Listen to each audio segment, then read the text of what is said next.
ครับใน EP ที่ผ่านมานะครับตอนก่อนๆนะครับผมได้อู้ถึงไปเรื่องการปริวัติภาษาล้านนาแล้วนะครับหมายไหมหมู่เฮาควรจะเขียนกันอย่างไรนะครับปริวัติอย่างไรนะครับหมายไหมหมู่อู้ไปหลายตอนหลายนั่นแหละนะครับท่านก็คงจะเข้าใจแล้วนะครับก็วันนี้จะมาอู้ถึงปริวัติเหมือนกันนะครับในบางส่วนจะได้วัดเนี่ยก็คือภาษานี่มันเป็นภาษาล้านนาสมัยใหม่แล้วนะครับสมัยนี้แล้วนะครับเห็นไหมฮะอันนี้เขาจะอู้ถึงเขาจะไปเทียบมันสมัยโบราณนะครับอันที่เปิ้นเริ่มแรกของภาษาล้านนานั่นนะโบราณตั้งแต่โบราณนะอันนี้เนี่ยเขาไปก่อนโบราณเนี่ยนะครับเห็นไหมเนี่ยภาษาโบราณนะที่นั้นเนี่ยมันจะอยู่ในเนี่ยรุ่นแรกๆของภาษาล้านนาโบราณนะเห็นไหมมันจะอยู่ในอ่าอยู่ในอ่าใบลานแผ่นน้อยๆอะครับเปิ้นฮ้องว่าไอ้ปากกระตือนยานั่นน่ะแป๊บแป๊บยาน่ะเนี่ยอันอันอ่าตำหายาน่ะมันจะเป็นอันตำไอ้ตะแลบแก๊บไอ้ใบลานน้อยๆนะครับเห็นไหมเนี่ยเพิ่นจะเขียนไว้อย่างนี้เนี่ยอันนี้เป็นยุคแรกๆของภาษาล้านนาแล้วเห็นไหมเนี่ยเห็นไหมเอาไปก่อนเลยนะครับเห็นไหมเนี่ยเห็นไหมนั่นแหละเนี่ยมันก็จะต้องหั่นก็จะต้องวันนี้จะเน้นนะครับเน้นในการอ่านนะครับอ่านภาษาล้านนาแล้วก็การไปจนถึงการปริวัตินะครับเห็นไหมเนี่ยดองเหล้าเอายากากยานั้นแก้น้ำตากแห้งกันอย่างนี้เนี่ยคือมันจะต้องอ่าน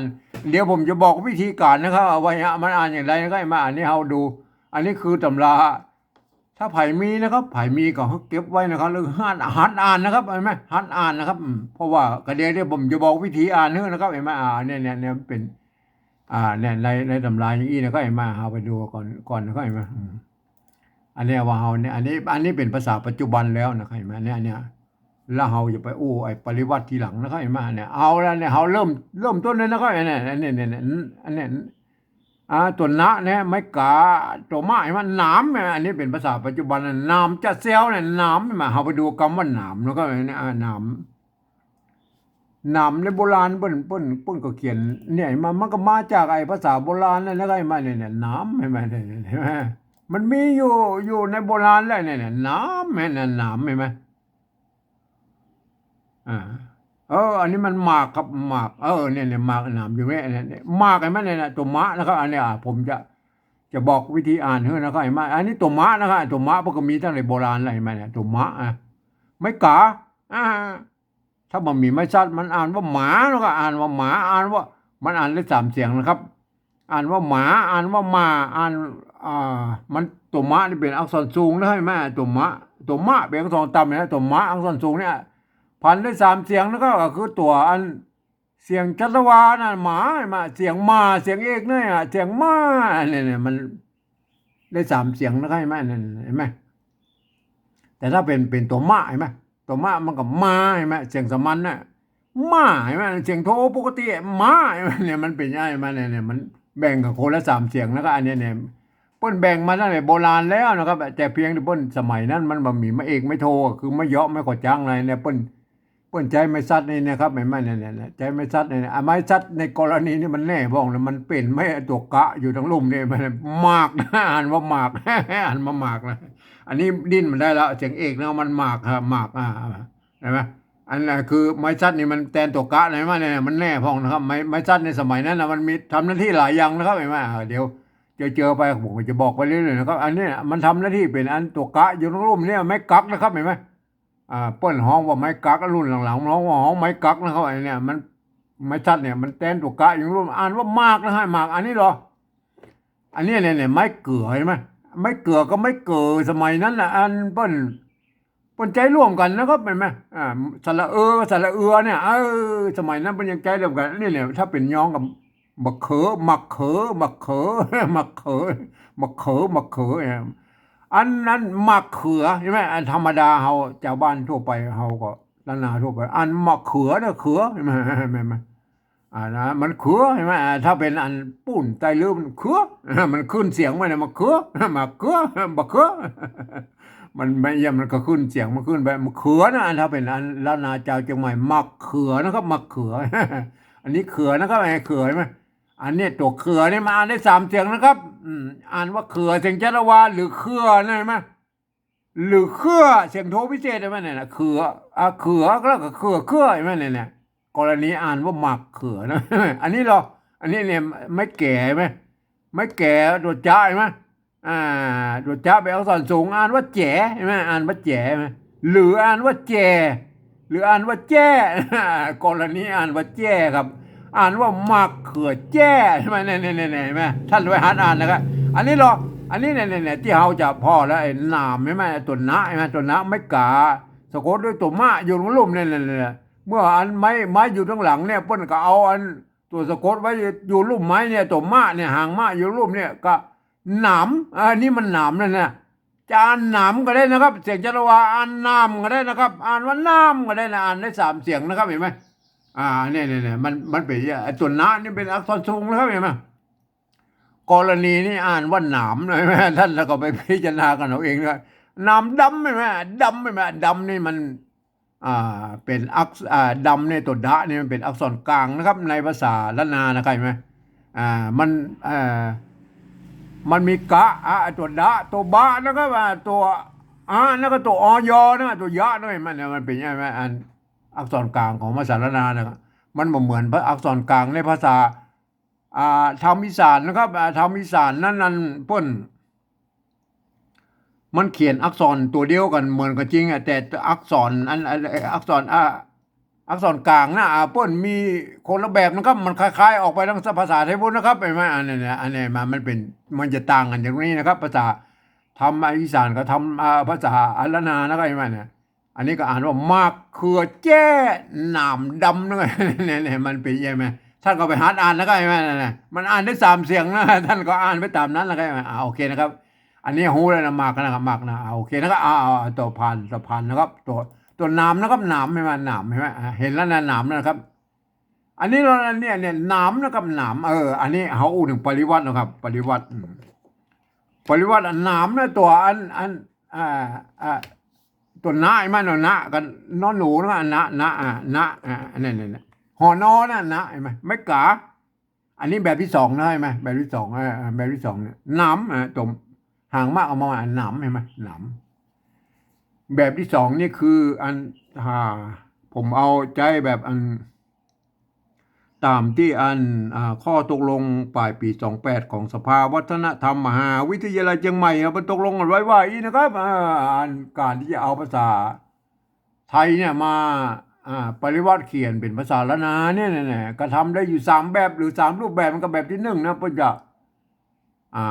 เอายืมเอาอักษรไทยเนี่ยภาษาไทยเนี่ยไปเทียบเอามาทุกอักขระทุกไม้ทุกทุก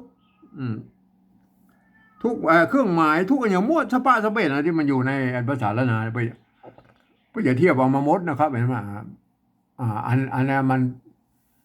เป็นการปริวัติแบบละเอียดแล้วนะครับบอกถึงแล้วว่าอันมันป้นจะปู้นะป้นจะใจในอันปุ้นบันทึกในหลักศิลาจารึกเอกสารสำคัญในโบราณก็ไอ้มันเนี่ยป้นจะเอามาละเอียดเลยนะอันนี้เราบอกถึงนะอันนี้มันแบบที่2เนี่ยแบบที่2ป้นว่ายี่นะครับแบบที่2ป้นว่าหลักการป้นว่าอันยืมเอาอักษรไทยนะครับมาปรับเทียบนะครับปรับเทียบเมื่อเป็นอักขระละนาทั้งบนปูนนี่แล้วก็ประกอบกันเมื่อมากับแบบภาษาไทยผสมผสานกันไปนะครับไม่บางครั้งไม้หรือสระมันมาตรงมาจัดกันก็บูรณะกำซับได้นะหน้าตามันเอาแบบไทยๆนะครับแต่เวลาอ่านนั้นท่านต้องนึกถึงว่าโอ้อันนี้มันตัวนะนะครับไม่กาตรมห่างมากเลยอ่านว่าหนามนะครับอย่างนี้นะครับคนทั่วไปมาอ่านบางครั้งมันบางเสียงมันก็จะเต้ากันอยู่นะครับมันบางเสียงมันก็จะมันคนละเสียงครับมันไม่เป็นเสียงมันจะผิดกันไปมันคนทั่วไปต้องไปอ่านนะแบบที่3มั้งครับแบบที่3เดียวก็อุ้มครับแบบที่2แล้วน้ำอันนี้หนามนะครับมาหนามอันนี้ได้แล้วนะครับอันนี้อันนี้ตุดจ้าใช่ไหมตุดจ้าก็ยืมจอจานนะไม่เยอะนะไม่กะเนี่ยอันนี้เขียนแบบใหม่นะครับ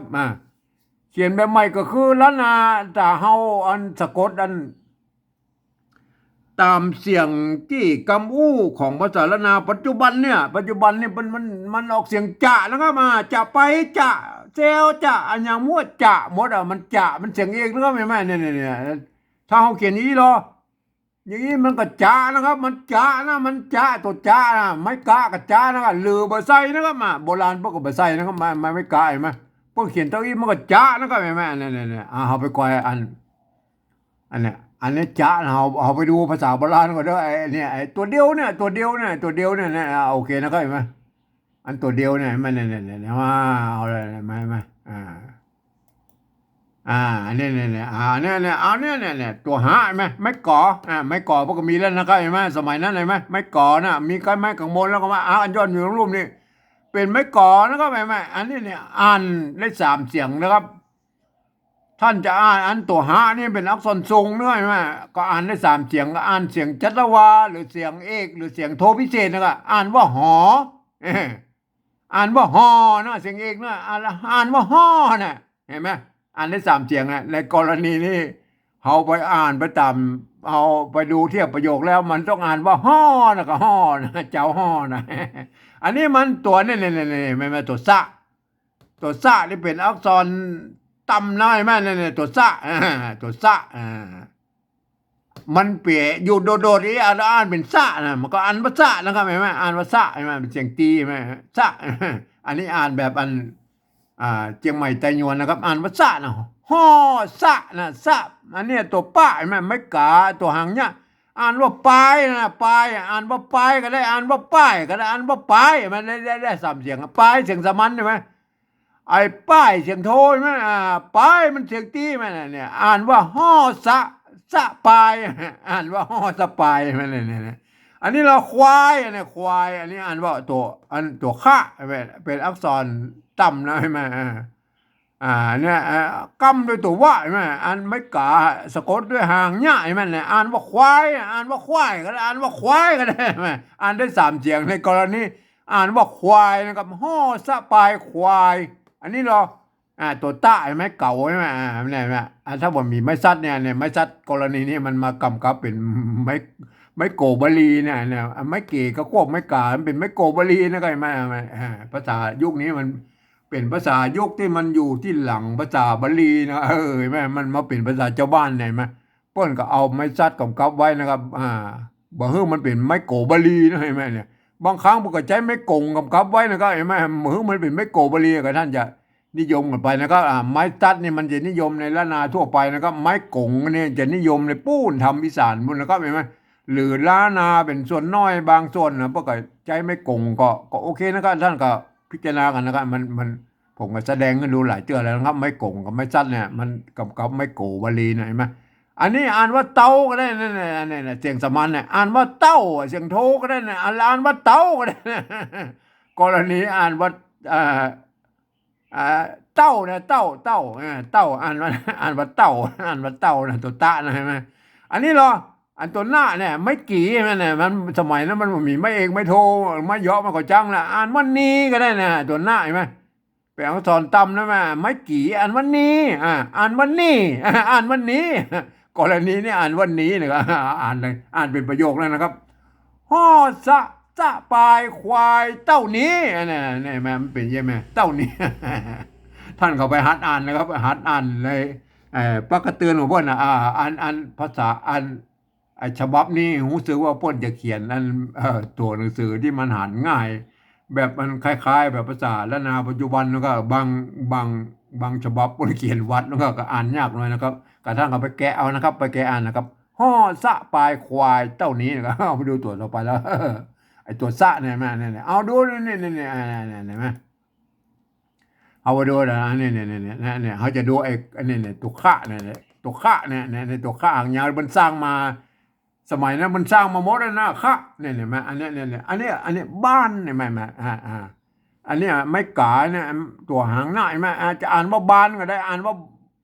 บ้านก็ได้อ่านบ้านกรณีตัวบะเป็นอักษรกลางนะครับกรณีอ่านว่าบ้านกับมันจะเป็นพักหวานบ้านหรืออย่างโมบ้านเนี่ยบ้านรับไม่แม่รับอันนี้อ่านต้องรับละมันอ่านเสียงอื่นมาได้แล้วมันต้องรับนะครับมันสะกดด้วยกะดะบะนะครับเห็นไหม กะตะบะเนี่ยมันออกเสียงลับนะครับไหมออกเสียงชัดว่าบ้านลับมึนฮะมึนนะมึนใช่ไหม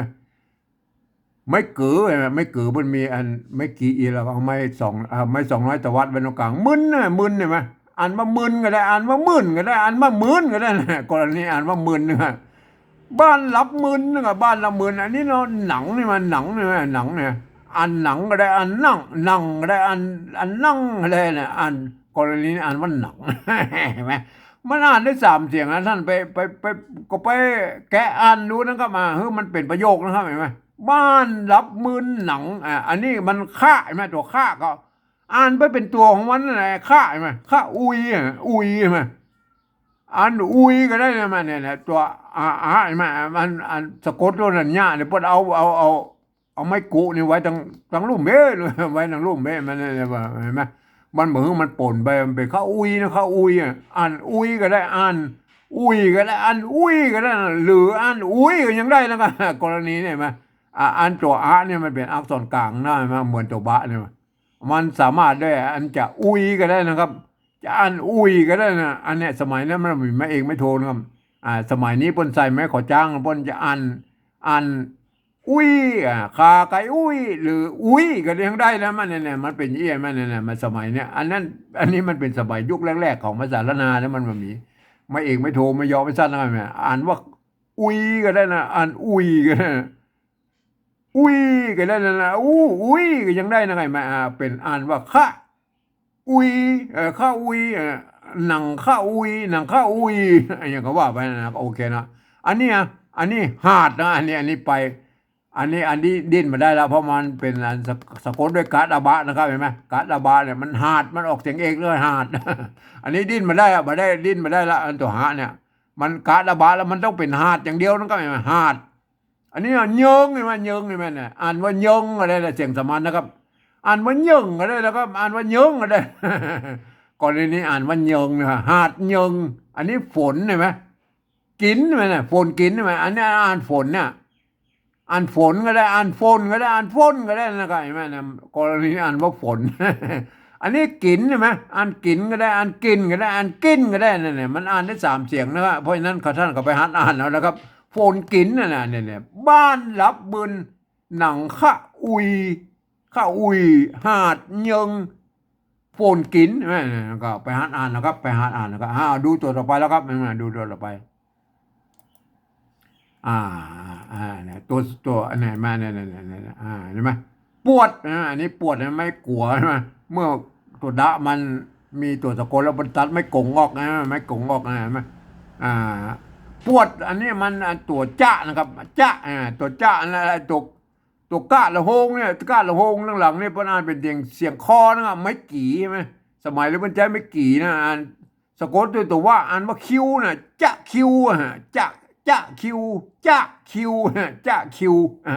จะคิวกับตะคิวนั่นแหละตะคิวนั่นแหละก็ไอ้มาจะคิวโอเคนะครับอ๋อต่อไปอันนี้อันนี้มาอันนี้อ่าตัวนี้เนี่ยตัวซ่านะตัวซ่าอันนั้นอันเนี้ยตัวข้าใช่ไหมอ่านคานก็ได้อ่านข้านก็ได้อ่านคานก็ได้ใช่ไหมเนี่ยการว่าจะข้านนะจะข้านจะข้านเห็นไหมโอเคนะอันนี้เหรออันนี้ตัวเห็นไหมละอันตัวละเนี่ยละเนี่ยละออบเห็นไหมละออบเห็นไหมเนี่ยละออบเห็นไหมเนี่ยอ่านของมันเลยนะตัวละอ่านตัวของมันเลยนะครับเนี่ยโอเคนะครับเอาแค่นี้ก่อนนะไอ้ตัวที่มันมีตัวอันเดียวเนี่ยนะครับเห็นไหมเอาแค่นี้ก่อนนะครับไอ้ตัวอันเดียวโอเคนะครับท่านก็หูแล้วว่าถ้ามันเขียนอยู่อย่างนี้นะเนี่ยอ่านตัวของมันเองนะครับตัวจ้านะครับสมัยนี้เขาจะเขียนมันเป็นอันตามเสียงปัจจุบันนะครับเนี่ยมันถ้าใส่ไม่กะมาก็จ้านะครับเห็นไหมมันก็จ้าอยู่เนี่ยเขาจะให้มันเป็นจ้าครับเนี่ยใดครับอันนี้เขียนแบบสมัยใหม่นะครับเอาใส่ไม่เยอะเอาไปจ้าเนี่ยจ้าเอาตามเสียงนะตามเสียงภาษาชาวบ้านนามจะนะเนี่ยนามจะนะเสียงเองนะครับจะอันนี้ก็ปฏิวัติมาเป็นอีนะจะเห็นไหมอันนี้หรอเซลเห็นไหมเซลนามจะเซลไม่แก่ไม่แก่กับสระเอนะครับเห็นไหมไม่แก่ ไม่แก่ก็สระตัวซะใช่ไหมตัวซะที่ห่อแล้วมันปนสร้างมาแล้วนะตัวซะนะซะก็ยืมตัวโซโซมาเนี่ยมาตัวว่าสะกดด้วยตัวว่าใช่ไหมอันเนี้ยก็อ่านว่าเซลใช่ไหมเนี่ยได้เลยไหมเนี่ยนามจะเซลใช่ไหมเอาไปดูอันไม่แก่นะไม่แก่อันโบราณแล้วก็ไม่แก่โบราณนะเออเอาไปดูไม่แก่โบราณแล้วก็เนาะ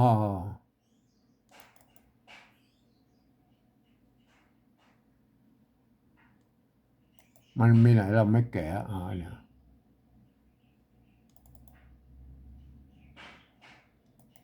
เอาไม่แก่เลยนะก็เนี่ยไม่แก่นะไม่แก่โบราณโอเคแล้วได้อ่านแล้วเนี่ยไหมไม่แก่โบราณนะไม่แก่ตัวซะใช่ไหมสะกดตัวหน้าแสนใช่ไหมแสนใช่ไหมนะอ่านว่าแสนก็ได้อ่านว่าแสนก็ได้อ่านว่าแสนก็ได้กรณีอ่านว่าแสนอันนี้เราตบปะไม่เก๋นะตัวหน้าใช่ไหมสะกดด้วยตัวหน้าอ่านว่าปินนะอ่านว่าปินใช่ไหมเสียงสมันอ่ะอ่านว่าปีปิ้นก็ได้นะปิ้นจะอ่านว่าปิ้นก็ได้นะครับใช่ไหมเสียงโทนะอ่านว่าปิ้นก็ได้นะได้อ่านได้สามเสียงนะอ่านกรณีอ่านว่าปินนะปินดำปินดำนะดำเห็นไหมดำเนี่ยเป็นอักษรกลางนะอ่านดำก็ได้อ่านว่าดำก็ได้อ่านว่าดำก็ได้ดำก็ได้นะเห็นไหมอันนี้คำเห็นไหมคำ อันนี้เนี่ยคำอันนี้ไม่ป้นตัวข้าหางยาวไปใจไม่กล่าววงเห็นไหมเนี่ยมันถึงแม้ว่าเป็นไม่กล่อมเห็นไหมอ่านคำก็ได้นะครับเสียงสมานอ่านว่าค่ำก็ได้นะค่ำค่ำคืนนะบอกเขียนอย่างนี้นะค่ำคืนนะครับไปหรืออ่านว่าค่ำก็ได้นะค่ำค่ำเห็นไหมค่ำเสียงตีเห็นไหมมันอ่านได้สามเสียงเห็นไหมเห็นไหมอันนี้ไม่แก่แสนเนี่ยอ่านว่าแสนก็ได้อ่านว่าเซนก็ได้อ่านว่าเส้นก็ได้กรณีมันอ่านไป ปินดำคำแสนอ่านว่าปินดำคำแสนอันนี้มันซิกนะครับมันซิกมันเสียงตีแล้วใช่ไหมมันอันนี้มันดิ้นบออกละดิ้นบออกเพราะว่ามันสะกดด้วยกาดาบานะมันต้องเป็นเสียงตีนะเสียงตีตายซิกใช่ไหมมันการสะกดด้วยกาดาบาเนี่ยมันก็อ่ามันใจร่วมกับภาษาไทยนะครับมันเมื่อสะกดด้วยกาดาบาแล้วมันจะเป็นเสียงอย่างนี้ซิกใช่ไหม ถ้ามันสะกดด้วยตัวอันอื่นนะมันก็จะเป็นมันก็จะไปตามแบบฉบับนะครับถ้าเป็นสะกดด้วยการระบาดมันซิกใช่ไหมเสียงตีใช่ไหมอันนี้เนี่ยเก้าใช่ไหมซิกเก้าใช่ไหมเนี่ยตัวละเนี่ยพอเอามากำไว้เฉยๆนั่นเนี่ยพอมาอ่านนะมันจะเป็นหางละหรือตัวละน้อยเนี่ยก็เห็นไหม ที่เก้าอันนี้ป๋งใช่ไหมอ่านว่าป๋งก็ได้ป๋งเก้าอ่านว่าเก๋าก็ได้อ่านว่าเก่าอ่านว่าเก้ากรณีมันอ่านว่าเก้าที่เก้าป๋งปงป้งมันได้สามตัวนะอันนี้นะเดาน้อยน้อยน้อยน้อยน้อยน้อยเนี่ยท่านก็อ่านไปนะเก้าป๋ง เดาน้อยก็ว่าไปแล้วก็เอาเก้าเนี่ยเก้าซิกหัวนะเก้าหัวนะปีนดำคำแสนซิกเก้ามันเนี่ยเก้ามันอ่านดูคำว่าแสนเนี่ยนะก็มันแสนไม่แก่แสนเนี่ยแสนไม่แก่แล้วเขาดูตัวต่อไปไม่แก่มาเนี่ยไม่แก่มาไม่แก่มาเนี่ยไม่แก่อันนี้ตัวละใช่ไหมไม่กา ไม้ซัดนี่มันแตนตกกะจนรู้มันเป็นไม้กักนะอ่านว่าหากนะครับไม่อ่านว่าหากอ่านว่าหากใช่ไหมเนี่ยตัวละเนี่ยมันภาษาอันไทยกับภาษาละนาบนใจร่วมกันนะครับเห็นไหมอ่าภาษาไทยมันออกเสียงรอนะก็รากอันของเมืองมันออกหากนะครับหากเห็นไหมออกเสียงฮอเนี่ยมันไม่ใช่เป็นภาษาไทยนะครับรากเนี่ยมันหากมันใจร่วมกันนะตัวรอเรือเนี่ยเอาตัวรอกิเรือเขียนแล้วก็เห็นไหม หากอันนี้เนี่ยหากแล้วนะครับมันดิ้นบอกแล้วหากนะครับมาหากอันนี้ไม่แก่ตัวข้ากำด้วยตัวว่าแม่อันนี้เนี่ยอันสะกดด้วยตัวง่าบอกไว้ตรงบนเนี่ยอันว่าแควงอะไรเนี่ยแควงแควงเสียงสมันอันว่าแควงเสียงโทก็ได้นะเสียงโทปกติหรือแควงใช่ไหมหากแควงหากบอกแควงนี่แหละครับเห็นไหมอันนี้มันต้องอ่านว่าเป็นอย่างนี้มาท่านก็ไปอ่านเอากันเอาเองแล้วก็ หักแขวงอันนี้นั่นมันขาเห็นไหมโทษดิขาอ่านว่าขาก็ได้ใช่ไหมอ่านว่าขาก็ได้นะครับอ่านว่าขาก็ได้นะอ่านว่าขาเนี่ยแขวงขาอันนี้อย่าง ขาควายอันนี้อ่านควายก็ได้อ่านควายก็ได้อ่านควายก็ได้อ่านควายห้าแขวงขาควายอันนี้นี่เนาะตัวง่าไม่กูอ่านว่างูใช่ไหมงูอ่านงูอ่านงูอ่านว่างูน้อยน้อยอ่านน้อยน้อยน้อยเห็นไหมท่านอ่านได้สามเสียงนั่นเห็นไหมห้าแขวงขาควายงูน้อยงูน้อยงูน้อยอันนี้เขียวก็ได้เขี้ยวก็ได้อันเขี้ยวเขี้ยวกินเนี่ยมันเป็นยังไงเขี้ยวก็เอามาต้มไฟนะครับเขี้ยวไฟไปบดไปเรื่อยเอาจนมันเหือมันเข้มข้นขึ้นแล้วนะปนหอว่าเขี้ยวกินเนี่ยเป็นไงหายแล้วเนี่ยก็ว่าไปแล้วก็ไม่แก่แล้วก็เอาดูไม่แก่เอาดูตัวไว้ไม่แก่แล้วก็เนี่ยนะเดือนไฟแม่ลูกอ่อนแม่เดือนนั่นมันไม่เกลือแล้วที่ผมตะกี้แล้วนะครับไม่เกลือนะเพิ่นไม่เกลือก็ไม่เกลือไปใช้ร่วมกันนะกรณีมันเป็นไม่เกลือแล้วเห็นไหมเดือนเดือนเห็นไหมมันเป็นไม่เกลือแล้วเพิ่นสะกดด้วยตัวหน้าเห็นไหมตัวหน้าลงบนเขียนเป็นตัวละแทนเดือนเดือนเห็นไหมเดือนไฟเดือนไฟเห็นไหมไม่ไก่เห็นไหมเพิ่นไม่ไก่เพิ่นเขียนตัวอี้นะเห็นไหมบางทีพวกก็ไม้ไก่เขียนไปอีกแล้วก็ตวัดออกไปข้างนอกก็มีนะก็ไอ้มาก็อันนี้พวกเขียนตัวเอียวตวัดเข้าข้างในนะไอ้แม่มันปิดใช่ไหมอันเดี๋ยวฟ้าพวกก็มีแล้วนะสมัยนั้นก็ไฟนะอันว่าไฟก็ได้อันว่าไฟก็ได้อันว่าไฟก็ได้นะอันว่าเดือนไฟนั่นแหละเดือนไฟอันนี้ตุ่มมากไม่แก่ใช่ไหมไม่แก่ไม้ซัดนี่มันเขียนไว้มัน อันนี้ตัวนี้ไม้ซัดคำนี้บนห้องว่า จะอ่านแม่ก็ได้อ่านแม่ก็ได้อ่านแม่ก็ได้นั่นนะเห็นไหมมันเป็นยังไงไหมอ่าน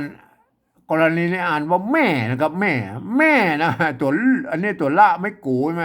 อันนี้ไม่ซัดเนี่ยมันแทนตัวกะอยู่ตรงรูปนี่ละอ่านว่าลูกนะลูกเห็นไหมอันนี้ตัวไม้ก่อใช่ไหมไม้ก่อไม้ก่อใช่ไหมเมื่อมีตัวหน้าสะกดอยู่ตรงหลังนี่แหละป้นเขียนเมื่อมีเป็นตัวสะกดแล้วป้นโดดเนี่ยตัวหน้าสะกดป้นเขียนเป็นตัวละแทนใช่ไหมนะมันเป็นยังไงมันไอ้ของหมูนี้มันมาตั้งแต่ไอ้เงาของภาษาแรกๆโบราณด้วยนะครับอันนี้เนี่ยอ่านอ่อนก็ได้อ่านอ่อนก็ได้อ่านอ่อนก็ได้นะกรณีอ่านว่าลูกอ่อนแม่ลูกอ่อนเนี่ยไอ้ไม้กงนี่แสดงว่ามันทำหน้าที่เหมือนกับไม้ซัดตัวเนี้ยทำหน้าที่อันเปลี่ยนเสียงเนอะอ่านได้หลายๆเสียงอ่านตามบริบทเนอะตามภาษาอังกฤษนะเพราะอ่านอะไรมาเดือนไฟแม่ลูกอ่อนนะเนี่ยมันเป็นยังไงท่านก็ไปหัดอ่านนะครับเอาโอเคนะครับเอาดูสักตัวนะอ่าอันนี้เอาไว้นะเนี่ยแตกใช่ไหมแตกดูกันมันเนี่ยใบนะใบอันนี้มันใบอ่านใบก็ได้อ่านใบก็ได้อ่านใบก็ได้กรณีอ่านเป็นใบนะใบเป้าอ่านเป๋าก็ได้อ่านเป้าก็ได้นะตัวละป้นบักคิดแล้วครับป้นเอาเขียนไว้งามมาได้นะภาษาละนานะใบเป้าตองแตกใช่ไหมนั่นไม่แก่ไหมนั่นตัวตาใช่ไหมสะกดด้วยตัวกามันแตกใช่ไหมตองแตกว่องมันเป็นตองตองอ่านตองอะไรอ่านตองอะไรอ่านต้องอะไรนะกรณีอ่านตองแตกใบเป้าตองแตกว่องท่านก็ไปอ่านเอาเองนะก็ใช่ไหมไปหัดอ่านเอาเรื่องโอเคแล้วเอาดูมันสักตัวแล้วเนี่ยนะเปลือกนะครับเปลือกเห็นไหมเนี่ยเปลือกอันนี้เปลือกเห็นไหมกรณีเนี่ยมันเป็นอันนี้มาเขียนนี่จะเป็นอันถ้าเป็นย่องก็เปลือกนะเปลือกอันนี้เนี่ยมันเป็นมันไม่เกลือผสมก็ไม่เกลือเห็นไหมมันใจรวมกันนะเปลือกลมเนี่ยมันลมเนี่ยอ่านลมก็ได้อ่านลมอ่านลมอ่านลมก็ได้นะอ่านลมก็ได้ใช่ไหมกรณีมาเปลือกลมอันนี้แรงก็ได้นะแม่แหละไม่แก่ไหมอ่านแรงก็ได้อ่านแรงก็ได้อ่านแรงก็ได้เปลือกลมแรงเปลือกสั่นเปลือกอันนี้มันเอามาใส่อย่างกับหมูนะอันนี้มันให้เอามาเติมกันทีหลังก็ไว้ในหมูนะเปลือกสั่นเปลือกขี้เล็กกันนั่นก็ว่าไปนะก็ไอ้มันนี่ดูกำไม้แก่นะไม้แรงนะโอเคนะเอาไม้แก่เอาแล้วนะไม้แก่เมื่อมันมีอันตัวสะกดแล้วมันอันไหนไม่แก่ไหมอันว่าเซลล์นะไงอันว่าเซลล์นะรู้ตัวต่อไปนะก็อันนี้หูแล้วนะก็เห็นไหมนามจะเซลล์อันนี้เราบาอันบานะครับตัวบอใบไม้ไม่เยอะไม่กล่าววงกับสระอาเนี่ยบ้ามันก็เทียบมานะแบบที่สองเลยไหมเอาไปดูอันไม่กล่าววงก่อนนะก็เห็นไหม ที่ปนใจกันนะเอาไปดูไม้กล่าววงก่อนนะครับไม้กล่าววงอ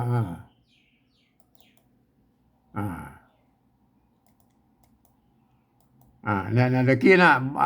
บ้านะเห็นไหมเนี่ยโทษดิตัวข้าไม่อันนี้ไม่เกลือก็ได้ไม่เกลือก็ได้นะเห็นไหมอ่าอันนี้อันเป็นมันเป็นอันไม่เกลือละเห็นไหมอันว่าเครือใช่ไหมอันถ้าเป็นยองก็อันว่าเคอนะเคอหมักเคอหมักถ้าเป็นอันทั่วไปก็อันล้านนาทั่วไปอันว่าเครือนะครับเครืออันนี้ก็อูตะกี้ละหมากใช่ไหมไม่สั้นมันแทนตัวกะอย่างนู้นเลยอันเนี้ยเนี่ยเห็นไหมตัวบะไม่กล่าวโว้งเห็นไหมนะอันไม้กงนี่เปิ้นกับไว้เปิ้นบอกว่าแสดงไว้ว่าอ๋ออันนี้จะอ่านบ้าก็ได้อ่านบ้าก็ได้อ่านบ้าก็ได้เนอะก่อนนี้อ่านว่าบ้านะเครือหมากบ้าเนี่ยแม่เนี่ยมันมีไม้ก่อจ้างไอ้สมัยนั้นนะครับเห็นไหมไม้ก่อจ้างมันสร้างมาสมัยลูกอันยะนาลูกปลายๆของโบราณนั่นนะครับก็คือยุคประมาณ300 ปีที่ผ่านมาน่ะ250 ถึง 300 ปีนะมันเป็นยุคอันที่มันเกิดมาปั๊บสามาแล้วนะครับหลังจากเกิดปั๊บสาพวกก็สร้างไม่เองไม่โทไม่ยอมก็จ้างมาใส่นะไอ้มาก็อันนั้นก็คู่เครื่องละถ้ามันเป็นอันปั๊บสานะอันนี้ลูกยุคใบลานไอ้แป๊บอันน้อยๆสมัยนี้มันยังบ่มีไม่เองไม่โทไม่ก่อจ้างเลยแล้วก็ไม่ยอก่อจ้างเลยอันนี้อ่านว่าบาก็ได้อ่านบาก็ได้อ่านบ้าก็ได้ใช่ไหมอ่านเพื่อเอาไม่กง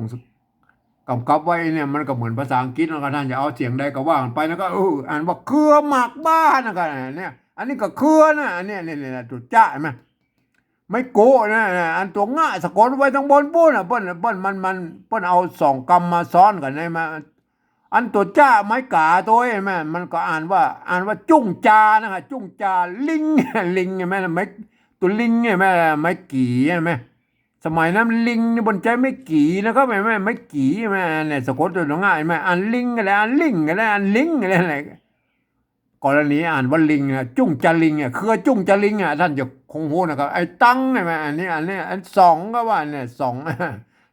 อันเครืออันนี้ส้มใช่ไหมเนี่ยอันสมก็ได้อันส้มก็ได้อันส้มก็ได้เครือส้มเนี่ยมันเป็นใช่ไหมเอาโอ้นั่นนะดูนะอันนี้ไม่กล่าววงนะไปยาวแล้วเอาดูต่อไปแล้วอันไม่กล่าววงไงแม่ปนใจอีนะแม่ตัวท่าใช่ไหมตัวท่าเบิกใจไม่กล่าววงไงนะตัวท่าใช่ไหมเนี่ยไม่กล่าววงท่าตุจักใช่ไหมท่าตุจักอันนี้ถ้าอย่าไข่เนี่ยปนใจอันตัวขาหางยาวนะก็ใช่ไหมไข่มันบ่มีสมัยนั้นมันมีไหมอันขอจ้างกันอย่างเราอ่านว่าไข่ดองดองเหล้าเอากากยาเนี่ยกากใช่ไหมเนี่ยไม่ซัดเนี่ยมันแทนตัวกะอยู่นะอ่านว่ากากนะเหล้าใช่ไหมเหล้ามันว่ามีไหมขอจ้างนะบอกว่าเหล้าใช่ไหมเหล้าก็มีเขียนได้หลายแบบนะครับอันยาใช่ไหมตัวยาเนี่ยตัวยาเป็นอักษรกลางแล้วอ่านว่ายานะครับอ่านว่ายากากยาโอเคนะครับไหมอ่าอันนี้ตัวที่2นะครับตัวที่3ไอ้ไม่กล่าววงไหนไม่กล่าววงอันนี้เนี่ยยาเนี่ยเสียงค่าไอ้แม่ตัวกะละหงอันนี้กะละหงนะเห็นไหมไม่กล่าววงบนใจไม่กล่าววงกะละหงอ่านเป็นเสียงคอนะก็อ่านว่าคานะคาแดงใช่ไหมนะคาแดงไม่แก่ตัวดะใช่ไหมไม่แก่อ่านแดงก็ได้อ่านแดงก็ได้อ่านแดงก็ได้นะเห็นไหมว่าอ่านไปนะก็คาแดงก็เอาค่าแดงอะไรก็ว่าไปนะก็พวกก็เขียนมากันอย่างนี้นะโอเคเอาดูตัวต่อไปที่จะบนใจไม่กล่าววงเลยแม่เนี่ยเต้าว่าแม่เนี่ยเต้าว่าเต้าก็อู้ตะกี้แล้วอันเต้าก็ได้อันเต้าก็ได้อันเต้าก็ได้อันเต้านะอันนี้ตัวอันว่าก็ได้อันว่าก็ได้อันว่าก็ได้ก่อนนี้อ่านว่าเต้าว่า3เครื่องนั่นเนี่ยไม่เกลือนั่นไม่เกลือมันเป็นไม่เกลือเครื่องถ้าเป็นยองมันก็อ่านว่าเครื่องผูจ้านะกันนะเครื่องเนี่ยเครื่องปูนะครับปูใช่ไหมอ่านปูก็ได้อ่านปูก็ได้นะครับอ่านปูก็ได้นะก่อนนี้อ่านว่าปูนะครับอันนี้ตัวจ้าใช่ไหมตัวจ้าไม่กล้าอ่านว่าจ้าอ่านว่าจ้าอ่านว่าจ้ายังได้นะครับไหมกรณีอ่านว่าปูจามะเนี่ยตัวมะเห็นไหมมันเศษอยู่ที่บนอ่านเป็นตัวเดียวนะมะหาเนี่ยอุปคุตอะไรเขาว่าไปแล้วก็เต้าว่านะเห็นไหม อันตัวว่าไม่กะวงแล้วไม่กะวงไปดูตัวต่อไปแล้วอันไม่กะวงตัวต่อไปนั่นแม่นั่นเห็นไหมนี่กับบดกับเห็นไหมบดกับน้ำนึ่งเห็นไหมนึ่งโบราณเอาตัวง่าเนี่ยบนยอมเอามาสะกดไว้ตั้งลุ่มไอ้ตัวหางหน้าเนี่ยเอาไว้ปนหางหน้านี่ได้ไหมสมัยนี้นิยมเอาไปขึ้นไปไว้ตรงบนมันจะหวั่นกันก็โอเคนะครับยกเว้นเป็นอากันย้อนนะเพราะอย่าเอาพยายามเอาไว้ตรงลุ่มนี้ได้อยู่โอเคนะครับก็โอเคนะก็พัฒนาไปนึ่งไม่เกิดไม่เกิดสมัยนั้นมันใจร่วมกันนะครับไม่นึ่งไม่มันใจไม่เกิดนะอันหนึ่งก็ได้อันหนึ่งก็ได้อันหนึ่งก็ได้นะเห็นไหมหนึ่งอันหนึ่งก็ได้อันหนึ่งอันนี้ก็อันน้ำก็ได้อันน้ำก็ได้น้ำก็ได้เลยบดกับน้ำหนึ่งเป็นปั๊มมันตัวเป็นตัวถ้าบ่มีไม่กำเนี่ยอ่านว่าเป็นอยู่แล้วนะไหมเป็นไหมอ่านเป็นก็ได้อ่านเป็นก็ได้อ่านเป็นก็ได้อ่านเป็นพอดีมันมีไม่กำเต็มตัวก็เอาตัดไม่เกยตัวหางหน้าเนี่ยบอกเป็นปั๊มใช่ไหมเป็นปั๊มเป็นปั๊มก็เป็นไอ้ก้อนๆนั่นเป็นปั๊มเปลือกขามพวกขามใช่ไหมอ่านขามก็ได้อ่านข้ามอ่านข้ามก็ได้กรณีอ่านว่าขามนะเปลือกขามฝนตกตาฝนตกตาตัวตะนะครับใจไม่กล่าววงนะโอเคนะใช่ไหมได้มาละได้หลายตัวแล้ว4 ตัวแล้วนะไหมตัวที่5เราว่าเป็นตัวที่6อะไรไหมอันนี้ตัวที่ป้นยังแบบพิจารณากันนะเห็นไหมนะเนี่ยนะตัวหยาเห็นไหมอันนี้ตัวหยาไม่กะอ่านว่าหยาก็ได้อ่านว่าหยาก็ได้อ่านว่าหยาก็ได้ก่อนนี้อ่านว่าหยาคำหยาคำตัวคำตัวคอนะอันนี้มันเสียงออกเสียงคอนะไม่กำไม่กำมันป้นใจไม่กล่าววงเลยแม่หยาคำห้อยอ่า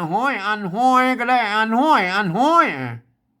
หญ้าคำห้อยฝนกินฝนเนี่ยก็ว่าไปหน่อยมันอันนี้ตัวข้าใช่ไหมจะหางยาวเลยแม่เนี่ยโอเคได้ไหมโอเคแล้วก็เอาดูแค่นี้ก็พอนะไม่กล่าววงเลยมาโอเคแล้วก็ไม่กล่าววงอันนี้ไม่กี่เรามีแล้วก็ตัวมะไม่กี่ตัวมะไม่กี่มาอันเนี้ยไม่กี่บ่อยกี่โบราณนะตัวมะไม่กี่นะมีใช่ไหมเนี่ยเอาไปดูไม่กี่โบราณแล้วครับไม่กี่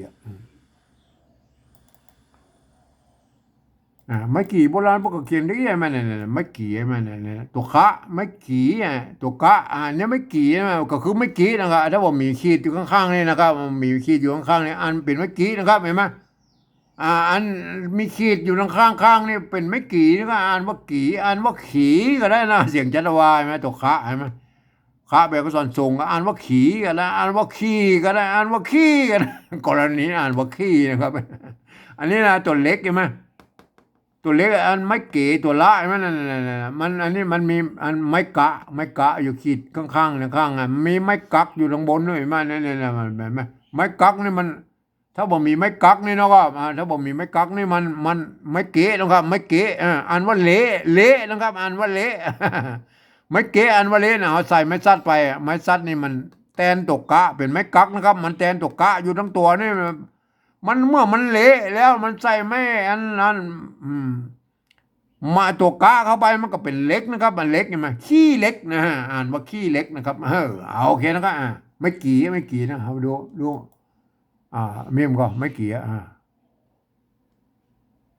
มันมีแล้วไม่กี่ตัวเดียวก็พอละไม่กี่มันก็คือเป็นนะไม่กี่ไผ่อันนี้ไม่ไก่ไม่ไก่ไผ่ไม่ไก่ไม่ไก่ไหมไม่ไก่นะโบราณเขาเขียนได้2 แบบนะไหมตัวพระอันพระเห็นไหมไผ่ไผ่โอเคแล้วมาดูอันไม่ไก่แล้วก็ไม่ไก่ใช่ไหมเนี่ยไม่ไก่ใช่ไหมเนี่ยมาไม่ไก่โบราณเขาเขียนนี่ใช่ไหมเนี่ยอันนี้นะเห็นไหมอันนี้เนี่ยไม่ก่อนะครับไม่ก่อเมื่อมันมีตัวกะนี่สะกดแล้วบนอ่านว่ากอกนะอ่านว่ากอกใช่ไหมแต่อันตัวกะเนี่ยบนใจไม่ซัดเขียนอยู่ตรงบนแตนนี่มันเป็นไม้ก่อนะมันยี่มันใช่วันป้นเขียนผิดนะครับมันเป็นไม้ก่อนะครับไม้ก่อเมื่อมีตัวกะสะกดเรียบร้อยแล้วบนตัดไม้กังมนออกนะครับก็คือไม้ซัดเนี่ยมันเป็นไม้กะตัวกะอยู่ทางเว้นะอ่านว่ากอกนะครับกอกอันนี้หลวงมันเห็นไหม อันไม้กัวนะความจริงมันตัวว่ามันอยู่ในไม้กัวมันต้องอยู่ในลุ่มนี่นะสมัยนั้นเพิ่นเอาตัวว่าไปอยู่ไว้ตรงบนเพิ่นน่ะพวกขี้กะยี่น่ะหลวงนะหลวงโบราณนะเข้าใจไหมกอกหลวงอันนี้มันอันนี้เลขสามนะครับมันสามใบมาใบไหมใบอันนี้ไม้ไก่นะอย่าเขาดูไม้ไก่นะไหมพวกเขียนอีนะแม่เขียนขึ้นไปแล้วพวกก็หักเอาไปหน่อยนะเราก็ตวัดเข้าในนะตวัดเข้าในใบนะใบไหมใบ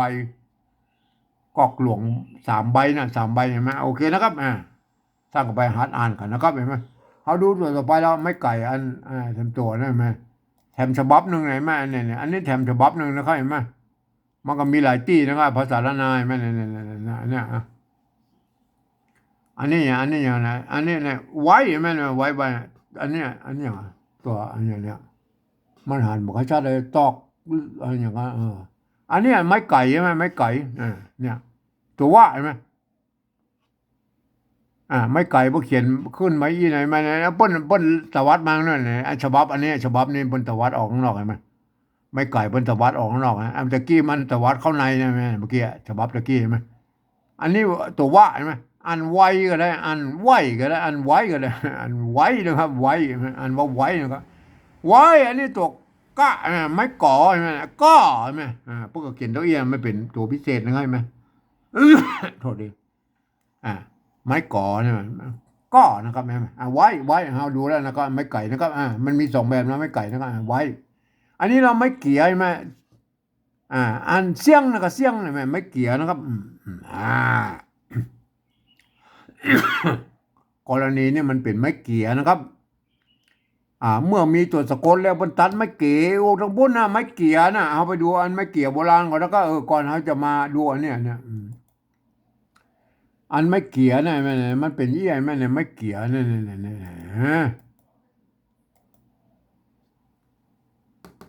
่ยไม่เกี่ยใช่ไหมเนี่ยไม่เกี่ยไม่เก๋นะไม่อันตัวหน้าดูเนี่ยไม่เกี่ยใช่ไหมเนี่ยตัวปะตัวปะอ่าอันเปียก็ได้อันเปียก็ได้อันเปียก็ได้กรณีนี้อ่านว่าเปียแปลนะตัวแลมันมีอยู่แล้วสมัยนั้นเห็นไหมตัวแลนี่มันเขียนตวัดลังเวก็ได้นะหรือตวัดม้วนนี่ก็มีนะครับมันมีสองแบบนะครับเปียแลผมผมหรือปมหรือป้มต้องนั่นนะก็ว่ามันเปียเป็นเปียนะครับเป็นเปียเป็นขี้เปียนะครับเป็นขี้เปียเป็นง่อยขี้เปียนะครับเปียโอเคนะเห็นไหมไม่เกี่ยนะครับเห็นไหมเอาไปดูตัวแล้วไม่เกี่ยได้ไหมเนี่ยเป็นยังไหมเนี่ยอันเนี้ยฮือฮืออันอันนี้มันอันเนี่ยนะฮะตัวตาเห็นไหมอันว่าตังก็ได้อันว่าตังแล้วอันว่าตังอันนี้อันหือก็ได้อันฮือก็ได้อันฮือก็ได้ฮือตั้งฮือตั้งขันขันนะเบี้ยฮือตั้งขันเบี้ยเนี่ยอันแบบเบี้ยไม่เกี่ยใช่ไหมอันเบี้ยก็ได้อันเบี้ยก็ได้อันเบี้ย ตั้งขันเบี้ย330แลเห็นไหมเนี่ย330นะครับโอเคนะเห็นไหมเนี่ยเห็นไหมไม่เกี่ยอ่าอันนี้เนี่ยมันไม่เกี่ยแล้วมันเมื่อมีตัวสะกดแล้วเห็นไหมเนี่ยไม่กลัวแล้วเห็นไหมไม่เกี่ยเมื่อมันเป็นตัวสะกดแล้วตัวคะเห็นไหมไม่เกี่ยมันเขียนะครับมันสะกดด้วยตัววะแล้วเมื่อมันมีตัวสะกดแล้วพวกก็ตัดไม่เก๋ออกนักเขียวนะอ่านว่าสมัยนั้นมันมีไม่เอกไม่รู้อ่านว่าเขียวก็ได้อ่านว่าเขียวอ่านว่าเขียวก็ได้ไหมเนี่ยมันเป็นยังไงอันนี้คือไม่เกี่ยวแล้วก็เขารู้แล้วเอาไม่เกี่ยวแล้วครับเอารู้แล้วเขาดูมีมก็ดูอันไม่เกี่ยวบ่มีแล้วโอเคแล้วโอเคเอาไม่เขาก็รู้แล้วนะครับไม่เกี่ยวนะอันนี้เขาก็เหมือนก็แล้วไม่เกี่ยวใช่ไหม สมัยนั้นมันมีไม้ก่อจ้างนะอันถ้ามันบ่มีอันนี่เนาะเนี่ยไม่อันเนี่ยถ้ามันเนี่ยเห็นไหมถ้ามันไม่เกี่ยวมันเป็นอย่างนี้นะไม่เกี่ยวเห็นไหมเนี่ยเห็นไหมเนี่ยไม่เกี่ยวมันมีไม่สัตว์ไม่เกี่ยว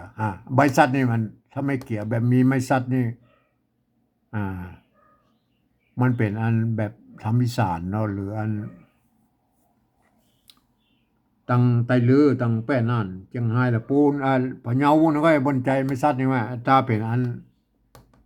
ถ้าเป็นเจ้าเชียงใหม่ตะโยนป้นมาใส่ไม่ซัดนะก็เปิ้นก็ถือว่าไม่เป็นไม้ ที่มันเปลี่ยนเสียงมาได้เปิ้นว่าเป็นมันเสียนะก็เสียใช่ไหมอ่านว่าเสียก็ได้อ่านว่าเสียก็ได้นะกรณีนี้มันอ่านว่าเสียแล้วนะครับอันสมัยเนี้ยอ่าเมื่อมันมีตัวสะกดตัวมะเนี่ยตัวมะเห็นไหมอ่าอันเสียมเห็นไหมแล้วปกบอกให้ตัดไม่เก๋ออกเนาะไม่เก๋ออกเห็นไหมแล้วก็มันเสียมเสียมไอ้แม่เนี่ยเห็นไหมอันเสียมใส่ไม่โทรไม่ขอจ้างเนี่ยอ่านว่าเสียมเสียงโทรพิเศษนะสมัยนี้มันครบเครื่องนะไม่โทรนะไม่ย่อขอจ้างอ่านว่าเสียมนะครับทีนี้เรามาบูรณะคำศัพท์นะครับ ถ้าเป็นแบบที่หนึ่งพวกเขียนอีนะครับเนี่ยเปิดอ่านไว้อีนะครับเนี่ยเสียมเปิดอ่านไว้อีนะครับเนี่ยแบบที่หนึ่งพวกเขียนอีนะเพิ่นเทียบมาเอาเป็นแบบที่สองเพิ่นบอกว่าบูรณะคำศัพท์นะครับบูรณะคำศัพท์ได้นะครับเห็นไหมเสียมมาเนี่ยเป็นเอาสระเอียไทยมาใส่นะครับสระเอียสระเอียเอาสระเอียเสียมเนี่ยมันแต่เวลาอ่านนะมันเบออ่านคนทั่วไปมาอ่านเพราะอะไรมันอ่านถ้าเป็นภาษาไทยมันอ่านว่าเสียมนะครับมันออกเสียงโทปกติไหมอันภาษาละนามออกเสียมมันไปแย่มาก็ท่านก็พวกเข้าใจไปนะครับอันนี้บานะครับอันนี้บานี่โอเคนะเสียมนี่เข้าใจนะถ้าเป็นปริวัติแบบที่สองเนี่ยก็อุ้มกันนะอุ้มกันอันนี้บาแล้วก็บาบาถ้าอู้ตะกี้ละไม่กล่าววงนะบาอันนี้นาวนะครับนาวตัวหน้าเนี่ยตัวหน้าความจริงตัวหน้าสะกดตัวไม่กานะครับอันสะกดด้วยตัวว่านะครับแม่มีไม้กาสะกดด้วยตัวว่าแม่เมื่ออันไม้กาอยู่ใกล้ตัวณแล้วอันมันกลายเป็นตัวหน้าแล้วก็เขาไปก้อยอันภาษาโบราณแล้วก็เนี่ยมาเขาไปดูอันนี้เนี่ยโบราณนะโบราณมันเขียนเอี่ยมันนะเออเขาเรียกหากส้มหากส้มนะครับหมากนาวฝนเจ้าเป็นปั๊มเนี่ยนาวเห็นไหมนาวดูก็มานาวเห็นไหมอ่าอันนาวก็ได้อันนาวก็ได้อันนาวก็ได้เนี่ยเขียนอย่างนี้นะก็เห็นไหมกรณีเป็นหมากนาวนะอ่านว่าเป็นหมากนาวนะโอเคนะท่านก็อ่านแล้วหัดอ่านเอาเองนะครับหมากนาวนะเนี่ยนาวเห็นไหมตัวหน้าสะกดด้วยตัวว่าอย่างลูกอ่านหมากนาวนะไงนาวท่านก็เอาแล้วนาวนะตัวหน้ากับนอนหนูนะไม่กาอันสะกดด้วยตัวว่านาวนาวนะฮะโอเคนะกันนาวอันนี้เหรอกลมตัวกะตัวละอันตัวมะนี่อันไม่กงเนี่ยมาด้วยแล้วกลมเห็นไหมอันว่ากลมเห็นไหมเอาไปดูอันนี้เนี่ยคือไม่กงแหละอันไม่กงนะจ๊ะกรณีนี้มันทำหน้าที่เป็นไม่โกะลดรูปนะครับเนี่ยมันเป็นเอาไปดูไม่โกะโบราณหมดแล้วก็ไม่โกะโบราณอันนี้เป็นไม่กงเนาะไม่กงเห็นไหมไม่กงมันเป็นไม่โกะลดรูปเลยไหมบ้านกำต้นฝนเนี่ยไม่กำต้นฝนน้ำเนี่ยมันตะกี้นำก็ได้น้ำเห็นไหมน้ำจริงกินตายนะฝนต้นเห็นไหมอันต้นก็ได้อันต้นก็ได้อันต้นฝนต้นกำต้นอันนี้ต้นเห็นไหมไม่กงทำหน้าที่เป็นไม่โกะโลโลนะสะกดด้วยตัวหน้ามันเป็นต้นอันว่าต้นก็ได้อันว่าต้นก็ได้อันต้นมาต้นผลมาอันนี้คือไม่กงด้วยนะเอาดูนะไม่กงนะกตะกี้กับท่านเห็นนะไอ้ซิเก้ามันตัวกะใส่ตัวละกำในบนมาอ่านออกเสียงนั่นก็มาเขาก็เขียนตามโบราณมาอ่านบอกเสียงบะนาวกลมนะอ่านว่ากลมไม่ใช่กลมนะครับไม่ใช่กลมมาอ่านว่ากลมมาอ่านบะนาวกลมออกเสียงชัดวานะเกี้ยงอันนี้ก็เหมือนกันนะสระเอียงไม่เกี้ยงเลยไหมถ้าเป็นแบบที่หนึ่งบุเขียนอีนะครับอันเนี่ยแบบที่หนึ่งมันก็เขียนอีนะครับเนี่ยเอาเป็นแบบที่สองนะครับแบบที่สองเขาบูรณะคำศัพท์มันหน้าตาแบบไทยๆนะครับหน้าตาแบบไทยๆก็คืออย่างเอี้ยไหมเนี่ยอันนี้เกี้ยงเห็นไหมอ่าเอาสระเอียไทยใช่แล้วครับสระเอียไทยอันนี้บูรณะคำศัพท์นะครับเนี่ยเกี้ยงเนี่ยโอเคนะครับเกี้ยงเนี่ยอันนี้แบบที่สามนะก็อุ้มกำนะครับอุ้มกำโอเคแล้วก็เกี้ยงโอเคนะครับเกี้ยงได้แล้วนะครับแบบที่สองนะใช่ไหมโอเคนะครับยังเหลือ2-3ตัวนะครับโอเคนะย่อให้หน่อยนะ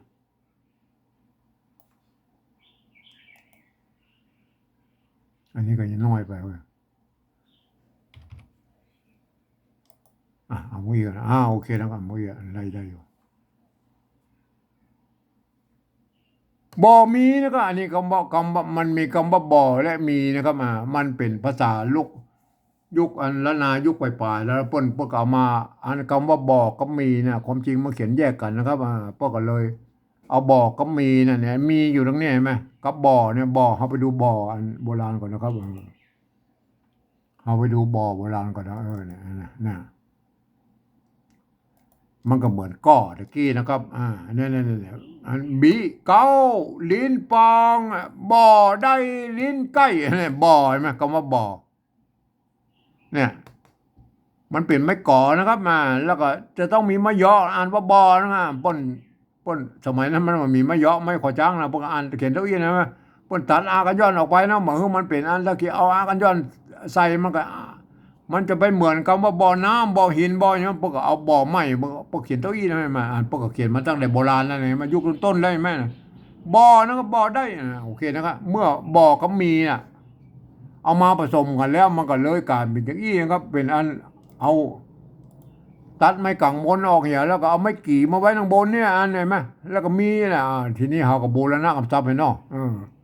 อันก็เขาหูเราเป็นบ่อก็มีนะครับบ่อแล้วก็ตุ่ม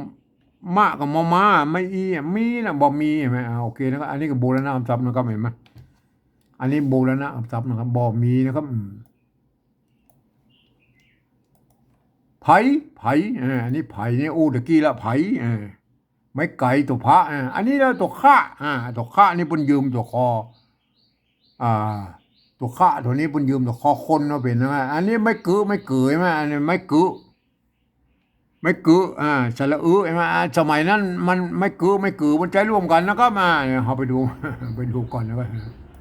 เราไปดูกันนะไม่กือนะไม่กือใช่ไหม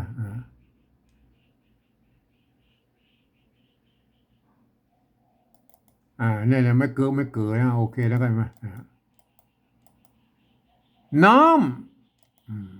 น้ำหม้อน้ำหม้อ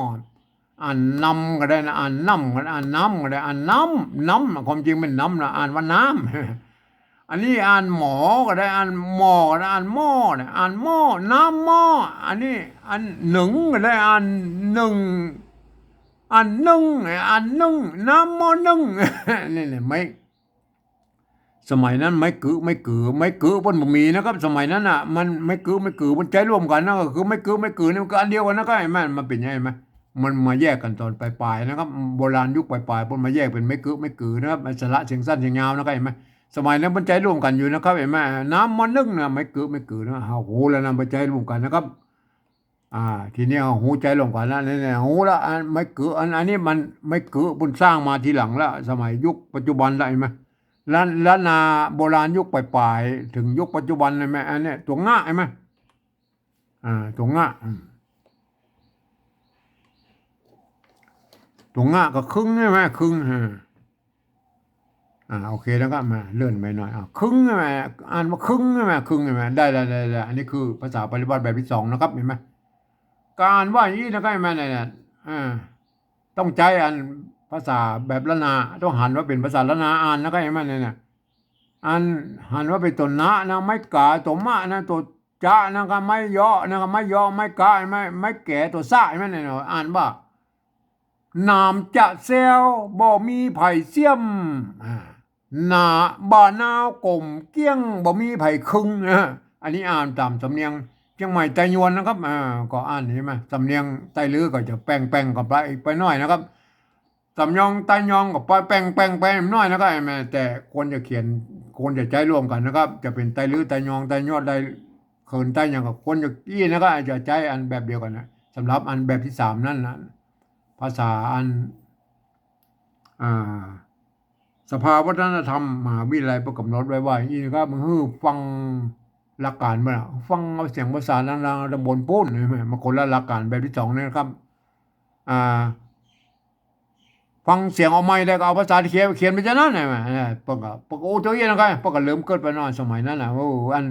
ภาษาละนาภาษาไทยมันเป็นระบบ5 เสียงนะครับภาษาละนาเป็นระบบ6 เสียงแล้วก็มันเขียนมาได้บางเสียง อันเสียงโทพิเศษเจียมเนี่ยเพิ่นเขียนไม่ได้นะครับเพิ่นเขียนไม่ได้เพิ่นเขียนได้แค่เจียมนะครับเห็นไหมมันแบบเจียมครับมันแบบนี้ท่านก็ไปพิจารณากันเอาเองนะปริวัติกันเอาเองนะครับก็ผมเองนี่ผมจะใช้แนวทางของเวียดนามนะครับผมเอาจุดประดับไว้นะครับเห็นไหมคือว่างูไอ้อ้อนี่เป็นเจียมนะครับเห็นไหมเอาไปดูแล้วเอาเลยนะเอาเลยนะก็เอาฟังเลยนะน้ำเขาบอกพอแล้วไอ้ตรงบนพุ่นละแบบสองแบบหนึ่งเขาบอกพอแล้วเอาดูน้ำแล้วก็น้ำเอาหนามไทยซะแล้ว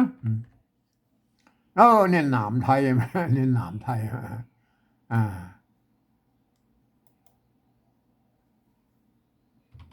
อันนี้หนามไทยไหมหนามใช่ไหมหนามได้เลยไหมเต่ากันใช่ไหมหนามใช่ไหมบางครั้งมันก็เต่ากันแล้วก็ภาษาไทยภาษาละนาเพราะมันเป็นภาษาที่มันร่วมกันมาเกิดมาจากเดียวแล้วเอาตัวเราไปจะนะครับภาษาละนาเราว่าจะนะนี่เนาะแบบที่สองก็จะนะเอาจะไทยใส่เราเอาจะภาษาไทยปนเขียนตัวอีปก็จะแล้วนะไม่เนี่ยมันต้องไปใส่ไม่เอกไม่อย่างแล้วเอาจะแล้วมันจะแล้วเขาก็ไม่ต้องมายุ่งเอาจะเนี่ยนามจะใช่ไหมเนี่ยอันนี้เซลเนี่ยเซลอันนี้ก็เซลอันนี้เอาเซลใช้แล้วเหรอเซลเนี่ยได้เจ้ากันเลยไหมนามจะเซลใช่ไหมพวกเขียนได้ด้วยไหมเนี่ยได้เห็นไหมไผ่ก็อ่านว่านามจะเซลนั่นอันนี้บานั่นบาเขาเอาบาไทยใส่เรามันก็เขียนบาใช่ไหมมีมีเหรอมีไทยใช่เหรอบามีเขียนได้เท่ากันไผ่เอาไผ่ภาษาไทยไผ่เนี่ยได้เอาละคำนี้ละเสียมอันนี้ก็เสียมเสียงโดพิเศษได้ไงเนี่ยเสียงโดพิเศษสำเนียงอันไตยองไอไตยวนเชียงใหม่นะก็เนี่ยเสียมเห็นไหมเขียนตัวอีแล้วครับเนี่ยเอาภาษาไทยสะกดเขียนไปเลยนะครับภาษาไทยเพิ่นอ่านว่าเสียมนะครับเนี่ยเพิ่นอ่านว่าเสียมเพิ่นอ่านออกเสียงโทปกติแล้วยังมันเสียมได้เลยครับผมก็ไว้หลายตอนนะปฏิวัติอันตอนก่อนๆแล้วก็เอาจุดประดับไว้นะก็เสียมเห็นไหมเนี่ยเสียมเห็นไหมเนี่ยตามอันตามแบบฉบับของผมแล้วก็เห็นไหมเนี่ยเสียมเห็นไหมเนี่ยโอเคนะครับอันนี้มันเสียมนะครับถ้าใส่มันเสียมนะครับเห็นไหมถ้าใส่จุดมันเสียมเห็นไหมเนี่ยเสียมเห็นไหมเนี่ยโอเคแล้วก็ท่านจะไปอันวัดประสิงห์มันใจตัวเอียงนะครับแบบเนี้ยเปิ้นห้องว่าเสียงตีเพี้ยนนะครับท่านจะห้องว่าเสียงอะไรอย่างนั้นแล้วแต่นะครับมันก็คืออันที่มันเสียงที่มันมีในภาษาไทยนะก็เสียงเนี้ยใช่ไหมเสียมเสียงโทพิเศษแล้วก็นี่นะตัวเราไปแล้วบาแล้วก็บาเนี่ยครับตะกี้ละบาไทยก็เหมือนกันละบานาวอันนี้นาวอันนี้ก็นาวเอานาวไทยจะแล้วบานาวอันนี้ก็ได้เท่ากันใช่ไหมอันนี้ตัวนี้อันกลมแล้วก็อ่านว่ากลมเนี่ยกลมเปิ้นมาล้านลิ้นนะครับเอากลมเอากลมอันนี้มันกลมใช่ไหมถึงมันเป็นกลมเนี่ยมันภาษาไทยกลมใช่ไหมอันนี้กลมใช่ไหมอันนี้เขียนได้ยังไงกลมแต่ก็จะว่าแล้วเขียนนี่มันก็มางามในภาษานะครับอนุโลมเอาลอลิงใส่นะครับก็ใส่มัจจวาเหมือนเดิมนะกลมใช่ไหมในนี้มันถึงจะผิดแบบอันภาษาอันไทยหน่อยเขาพูดเหมือนเขาใส่มัจจวาอย่างเขาก็มันเป็นภาษาปริวัติหรอกครับก็สุดแล้วแต่นะมันเป็นภาษาปริวัติหรอกครับภาษาปริวัติเมื่อเป็นภาษาปริวัติเขาดัดแปลงเปลี่ยนแปลงอะไรอย่างกันสุดแล้วแต่เขาแล้วก็มาแบบเวียดนามไปใส่จุดใส่หมวกใส่ขีดใส่หมวกสบายแต่เขายืมเอาไม้จัตวาพวกมันใส่กันแล้วกันนะกลมอ่านเพื่ออ่านว่ากลมแล้วก็มาอ่านว่ากลมนะบัลลังลิ้นก็บัลลังลิ้นก็เขาขีดดูไปสักหน่อยเห็นไหมนะขีดนี้สักหน่อยนะกลมไม่ใช่กลมไม่ใช่อ่านว่ากลมแล้วก็อ่านว่ากลมไม่ใช่กลมนะเห็นไหมมันเอากลมแล้วก็กลมเกี้ยงอันนี้ก็เหมือนกันนะเกี้ยงเห็นไหมอันนี้มันเสียงโทพิเศษแล้วก็โทพิเศษแล้วแม่เกี้ยงอันนี้เนี่ยมันก็เหมือนเสียมเกี้ยงเสียงโทพิเศษก็จุดเข้าไปนะก็เห็นไหมเนี่ยจุดเข้าไปเกี้ยงอันนี้ก็เกี้ยงเลยนะก็เห็นไหมแต่มันก็เหมือนกับกลมเนี่ยมันบางงามในภาษานะครับอนุโลมนะครับอนุโลมเอาลอลิงมาใส่ได้นะแต่เพิ่งอ่านเสียงลอลิงเหมือนภาษาอันล้านนายุคอันภาษาล้านนายุคอันนั้น ที่เพิ่นอันเอาแบบภาษาละนาเพิ่นบ่เอาลอลิงมากำเฉยๆแล้วก็ก็ท่านก็โปรดเข้าใจไว้ด้วยนะครับไอ้เฮาขีดเส้นใต้ไปหน่อยนะไอ้กรณีที่ขีดเส้นใต้นี่คือเหมือนอ่านลอลิงแล้วก็ เห็นไหมเกี้ยงน่ะกลมเกี้ยงเนี่ยอันนี้เป็นปริวัตินะครับ เป็นภาษาปริวัตินะเห็นไหมปริวัติแบบที่3แล้วก็แบบตามแนวทางของเวียดนามนะเพิ่นเอาภาษาอื่นๆมาเอาภาษาอาหรับิกมาเขียนไว้เพิ่นน่ะบ่ก็ใส่จุดใส่หมวกใส่เขียนนี่หมดสะบะสะเบ้แล้วบ่ก็ใส่ของเพิ่นโอเคนะครับ อันตัวต่อไปแล้วครับบ่มีอันนี้ก็บ่มีเอาบ่มีไทยใช้แล้วก็บ่มีบ่มีเอาภาษาไทยสะกดเขียนให้แล้วก็บ่มีบ่ก็มีน่ะได้เท่ากัน บ่มีไผนี่บ่ตะกี้แล้วเฮาตะกี้แล้วอันตัวตอนนี้เหรออันภาษาละนาเพิ่นออกก็ครึ่งนะครับครึ่งอันนี้เหรออันนี้ก็ครึ่งนะครับเอาภาษาไทยเขียนเหรอครึ่งอันเนี้ยครึ่งนะครับเห็นไหมครึ่งอันนี้ท่านอย่าใส่ลอลิงกันแล้วแต่นะครับใส่ลอลิงก็ได้นะบ่ใส่ก็ได้นะก็ไม่อ่านว่าครึ่งเนาะครึ่งมันก็ถึงมันลั่นลิ้นอะไรเห็นไหมก็โอเคนะครับอนุโลมนะครับใส่ก็ได้บ่ใส่ก็ได้นะครับครึ่งเนี่ยได้แล้วนะครับ อันนี้คือภาษาปริวัติละนาแบบที่3นะครับเห็นไหมตามสำเนียงใต้ยวนเชียงใหม่นะก็จะอ่านกันได้อีไหนไหมไหมถึงแม้ว่าท่านจะเป็นฝรั่งมังค่าลูกที่ไหนมานะครับท่านเรียนภาษาไทยมาเรียบร้อยแล้วท่านก็มาอ่านภาษาปริวัติแบบที่3เนี่ยละนาปริวัติละนาแบบที่3เนี่ยครับแม่ก็อ่านไปแต่แบบฉบับภาษาไทยนะครับเกือบทุกประการนะยกเว้นคำที่มีจุดนี่นะเพื่ออ่านออกเสียงโทพิเศษโทเมืองนะครับเห็นไหมคำที่มีขีดเส้นใต้เนี่ยมันไม่กอรอนี่อ่านเป็นเสียงกอเฉยๆนะกอนะอ่านว่ากลมเกี้ยงนั่นแหละมาบ่จะอ่านลั่นลิ้นนะก็เห็นไหมนะคำที่มันอันเป็นอยที่เป็นพยัญชนะต้นคืออ่านเป็นเสียงยอยักษ์ไทยนะครับเห็นไหมคำที่เป็นอันยอยักษ์ตัวเดียวเนี่ยคือเอาเป็นยอยักษ์แบบละนานะก็เห็นไหมเนี่ยแม่เป็นป้นยืมเอาตัวยอยักษ์นี่ไปเป็นตัวหยะแล้วนะก็มันเปลี่ยนแปลงไปได้นะครับเห็นไหมก็เขาก็ต้องก็เอาไปตามคนเฒ่าคนว่านะก็เห็นไหมก็อ่านไปกันอ่านกันได้ยินนะก็เห็นไหมนามจะเซลบ่มีไผ่เสี่ยมบ่นาวกลมเกี้ยงบ่มี